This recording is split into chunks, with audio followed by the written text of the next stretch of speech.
할아버지 고 양춘시 목사, 아버지 고 양용주 목사, 자가 아버지 양치 목사를 따라 3대째 목회를 이어가는 양진우 목사입니다. 화면 아래 구독하기를 눌러주시면 대단히 감사하겠습니다. 최근 12.3 비상계엄령 내란 사건 후에 주가 폭락하고 환율 상승하고 나라 경제 엉망이 돼버렸고, 트럼프는 관세 올린다고 하고 이제 죽을 지경인데, 그런데 이걸 가만히 보면요, 어떤 일이 벌어지고 있느냐. 다 욕심이야. 다 지 욕심이야. 사람이 조금이라도 권력을 갖고 있으면요, 뭔가 막 더 하고 있고, 더 하고, 더 높고, 더 넓고, 더 많이 막. 그 정도면 되는데, 남들이 볼 때는 그게 인생의 목표인데, 다 남들의 이 목표에 다 이르렀는데도 자꾸 확대적인 생각을 하려고 그래. 특히 자본주의가 그런 성향을 갖고 있어요. 돈이. 돌고 돌다가 돌아버린다잖아요. 근데 이제 오늘 그 다니엘서 11장하고 12장에 보면 그런 얘기가 나와요. 왕국의 흥망성쇠, 권력의 흥망성쇠. 나중에는 그게 이제 다 적그리스도로 기록이 돼가지고 하나님 앞에 다 심판을 받는다는 그런 얘기예요. 얼마나 불쌍합니까?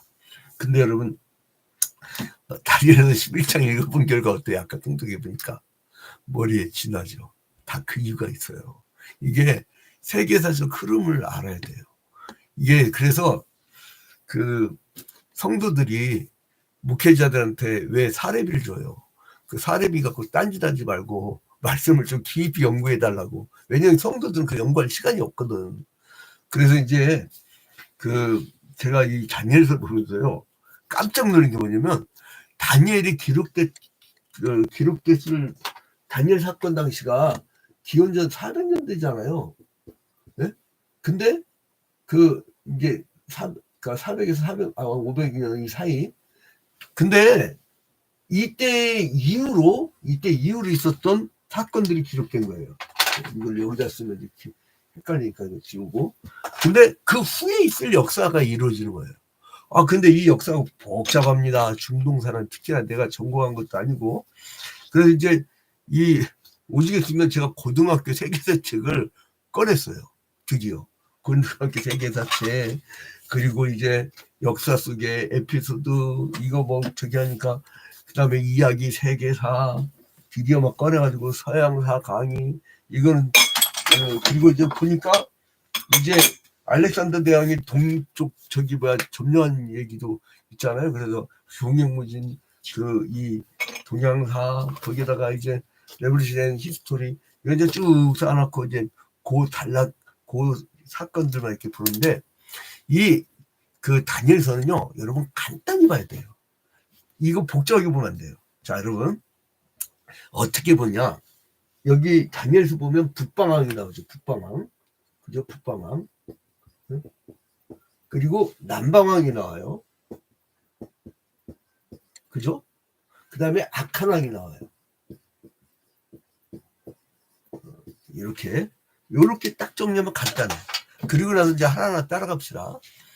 이제 이게 이제 11장 이야기는 12장까지 쭉 이어져요. 그래서 오늘 조금 길게 나아가더라도 여러분 좀 조금 한 5분 정도 더 할 거예요. 그 이유가 뭐냐면은 이제 이 12장까지 이어지기 때문에 그래요. 오늘 잘 들으면은 재밌습니다, 이 이야기가.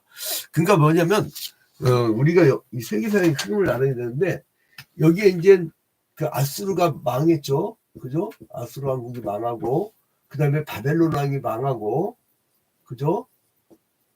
그 다음에 여기도 망하고, 그 다음에 이제 메대와 바사 왕이 바사 제국이 나와요. 이제 바벨론이 아수르를 멸망시키고, 메대가 바벨론 멸망시키고. 근데 메대 왕의 보통명사 뭐라고 했어요? 지난 시간으로 되돌려 보면 됩니다. 이제 메대 왕국 이 보통명사가 뭐랬어요? 보통명사가 다리오 왕. 그러면 이 바사가 페르시아인데, 페르시아의 왕의 보통명사 뭐랬어요? 아하스에로. 그러니까 이게 그 성경에 나오는 이 아하스에론이 나올 때 고유명사는 크세스라고 세계사책에는 기록이 되어 있어요. 자, 이제 그 다니엘서 11장 1절에 보니까 어느 때냐, 내가 또 메대 사람 다리오 원년에 일어나. 그러니까 이게 다리오 왕이란 게 뭐예요? 그 보통 명사라고 했죠. 그러면 고유명사는 누구예요? 고유명사는 예? 고레스, 페르시아, 그러니까 바사왕의 초대 고레스, 그죠? 그러니까 헷갈릴 거 없어. 다리오는 보통 명사, 다리오스, 고레스는 고유명사. 그러니까 여러분, 이게 다 다리오 원년에 이렇게 나오니까 사람들이 성경이 어렵게 느껴지는 거야. 근데 어렵게 느껴지는 게 아니라 익숙지 않은 거예요. 이게 성경 속으로 들어가야 될 이유가 뭐냐, 하나님이 이스라엘 백성을 샘플을 딱 건져갖고 그 근처에 얘기를 하는데 결국은 세계의 역사야. 다 이런 꼴이란 거야, 인간들이 사는 게. 그래서 이제는 페르시아 제국이 이제 이것도 멸망을 해. 이것도 멸망을. 그거를 이제 보는 거예요. 지금 바사왕 때잖아. 다니엘이 바사왕 시대인데 이때 멸망당하고 헬라 제국이 등장하고 헬라 제국이 분열하는 것까지 나와. 알렉산더 대왕이 죽는 것까지 나와요. 대단하죠. 나 이거 그 다니엘서를 보면서 깜짝 놀랐어요. 야, 그 선지자의 역사적 안목, 성경에 기록된 이 세계를 내다보는 안목. 야, 그리고 어쩌면 다니엘이 살아있을 때 앞으로 일어날 일들을 얘기한 것이 어떻게 그렇게 딱 떨어지게 맞냐고. 와, 아주 그냥 기가 막힙니다. 기가 막혀. 자, 이게요, 남방은 주로 누구 얘기 나올까요? 애국. 그러니까 지금 우리가 헷갈리면 알게 뭐냐면 다니엘 시대를 생각하면 안 돼요. 다니엘이 나중에 죽고 나중에 일어날 헬라 왕국과 그 이후에 벌어질 일들에 대한 예언입니다. 그렇게 하면 이해가 빨라요. 그러니까 이제 이건 남방 북방 이거는 그 이후 얘기죠.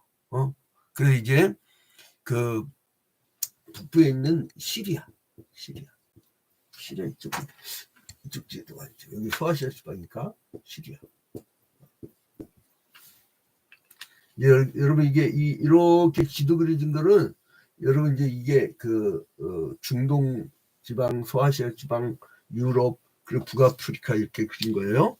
자, 이제 여기서부터 하나하나 이제 풀어나갑시다.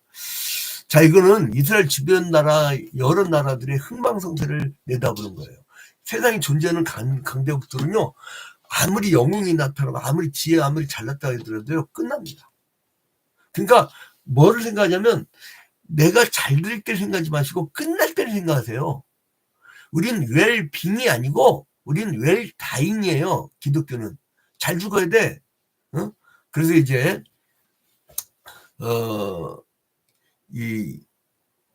먼저 이제 메데 제국의 뒤를 이은 바사 제국이, 바사가 이제 페르시아예요. 이 세계사 측에는 페르시아. 근데 이제 이 제국을 멸망시키고 여기 중동 지방 여기까지 전부 싹 다 인도까지 점령한 그게 알렉산더 대왕이에요. 그 아버지가 필립인데 아버지가 도시 지을 때마다 빌립보라고 했어요. 필립보. 근데 이제 이 인간이 자기가 또 정부한 때를 알렉산드리아 막 이렇게 지은다고요. 지 아버지 닮아가지고.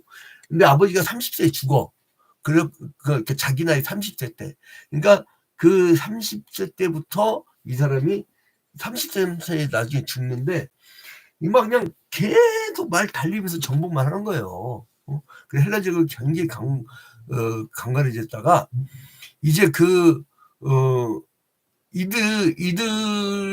헬라 제국이 끝나고 나서요. 그러니까 다니엘 시대에 죽고 나서 다니엘 시대가 끝나고 헬라 제국이 올 것이라는 예언을 하고 그 다음에 헬라 제국 끝난 다음에는 이제는 애굽 남방왕. 그러니까 여기 이제 남방왕하고 나오죠. 5절 때부터 5절 봐봐요. 남방의 왕들을 강할 것이나 그 군주들 중 하나는 그보다 강하게 권세를 떨치니 그의 권세가 심히 클 것이다. 애굽.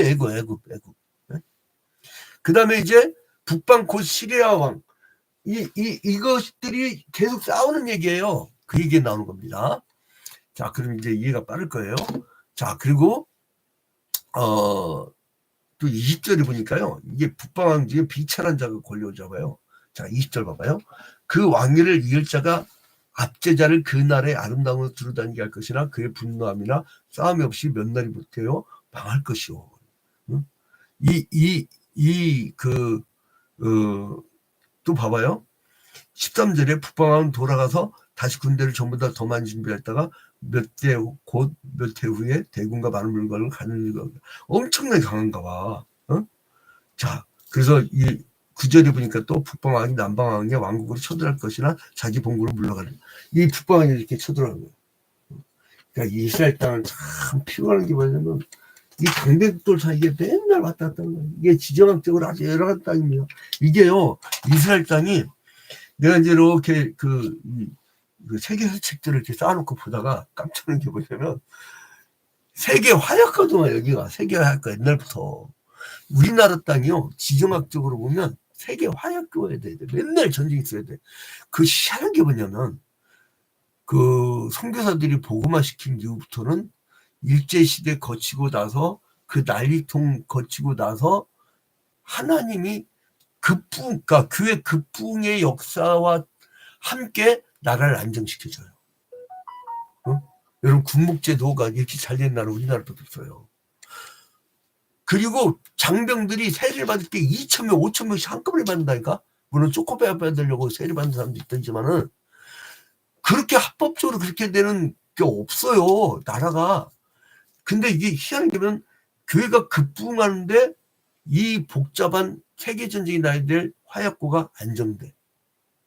이 이스라엘 땅도 마찬가지예요. 하나님을 잘 섬길 때는 굉장히 안정됐었다고, 다윗왕 때, 솔로몬 때. 근데 이것들이 하나님을 배반하니까 하나님을 이방인을 쳐서 막 쳐버리는 거예요.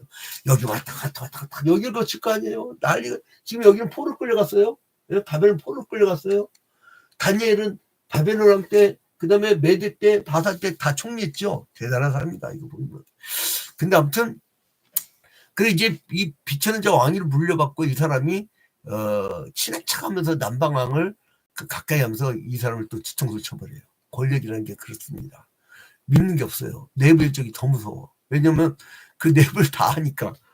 요즘에 내란 사건 헌법재판소 나와서 증인들 얘기하는 거 보니까요. 지들 둘만 하는 거를 거기에 얘기하더라고. 야, 그러니까 모르는 거야. 믿을 수 없는 거예요.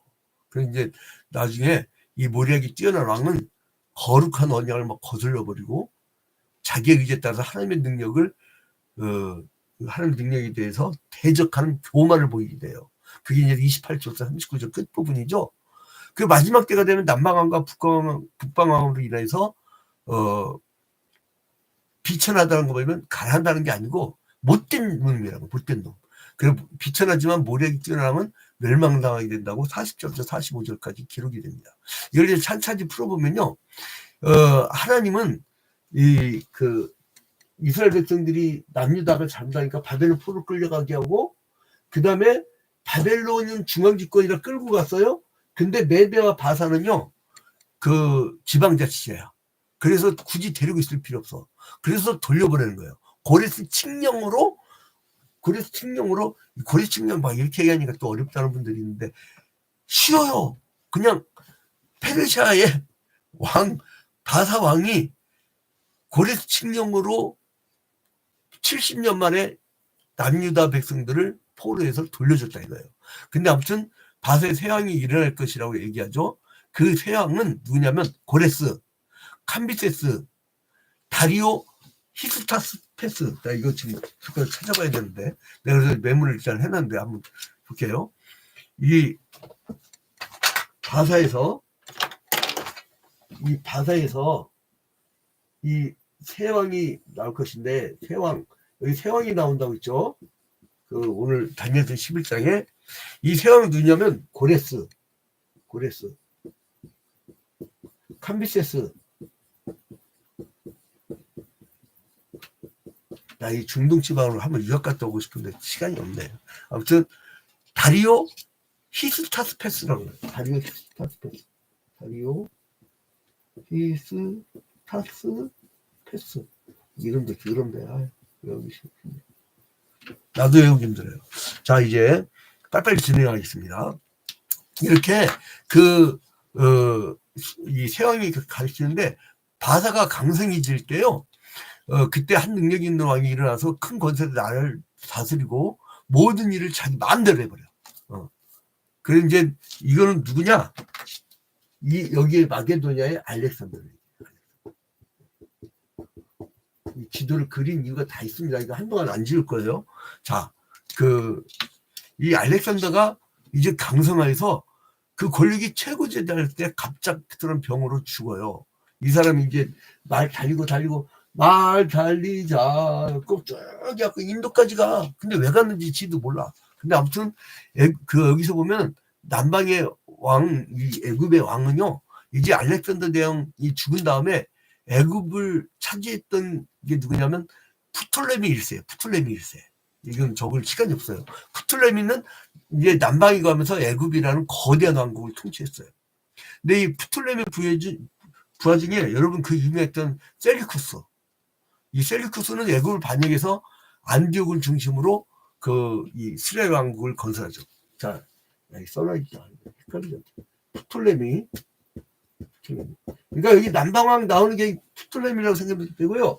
여기에 위로는 셀리쿠스. 이게 다 들었던 거예요. 그 고등학교 세계사 책에서 본 거예요. 근데 지금 고등학교 세계사 책에서 그 흐름을 이렇게 쭉 잡아나가고 있는데, 아무튼 이제 수개왕국을 건설했는데요. 애국보다 훨씬 강했어요. 그래 이제 근데 지들끼리 있잖아요. 이 알렉산더를 대항하면서도 지들끼리 또 싸워. 남방하고 북방하고. 웃긴 놈들이죠. 여러분, 동맹은 없습니다. 동맹 없어요. 동맹 없는 거야. 근데 아무튼 안디오쿠스의 이 본처인 라오디스라는 사람이 있어요. 근데 이게 실질심이 엄청 강하네. 그래가지고 이 사람이 왕을 독살시켜버려요. 독한 여자야. 여자가 끼면 말시죠. 아무튼 애국과의 전쟁에서 이 패배한 시리아가 셀리쿠스 2세 때 그 아들들이 또 침공을 해. 그러니까 이게 보면 이 침공했다가 또 쳤다가 또 칠 때 그게 셀리쿠스 2세예요. 이제 됐죠? 자, 이제 그 다음에 또 누가 등장하냐? 아주 제일 더럽고 악한 왕. 그게 안디오쿠스 에피파네스예요. 안디오쿠스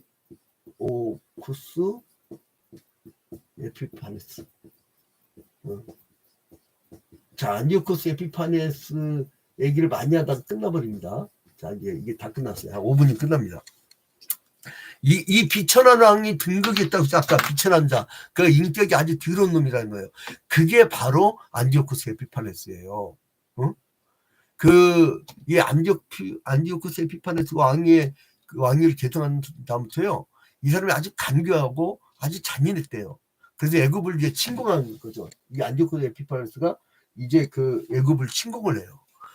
그리고 친한 척하면서 치는 거야. 뒤통수 치는 거죠. 그래서 이제 이 사람은 기만술에 아주 능하다고 합니다. 평야조약을 믿고 나서 이 애굽이 얼마나 저기서는 무방비였어요. 그러니까 그때 안디오쿠스 에피파네스가 그냥 쳐버려. 그래서 많은 재물을 탈취해요. 그리고 사람들에게 그 재물을 나눠주면서 환심을 삽니다. 그래서 안디오쿠스 에피파네스는요, 그 당시 유대교죠. 구약 유대교. 거기에 적개심이 굉장히 강했는데, 이 유대인들이 중요하게는 모세를 뽑아고 하나님에 대한 제사를 굉장히 미워했어요. 그래서 이 사람은 그 제단에다가 자기들의 우상의 상을 갖다 놓고 그 성전의 것을 가지고 술잔하고 막 그랬잖아요. 이 나쁜 놈이에요. 근데 아무튼 이제 많은 나라를 멸망시키고 군대를 총동원해 가지고 애굽왕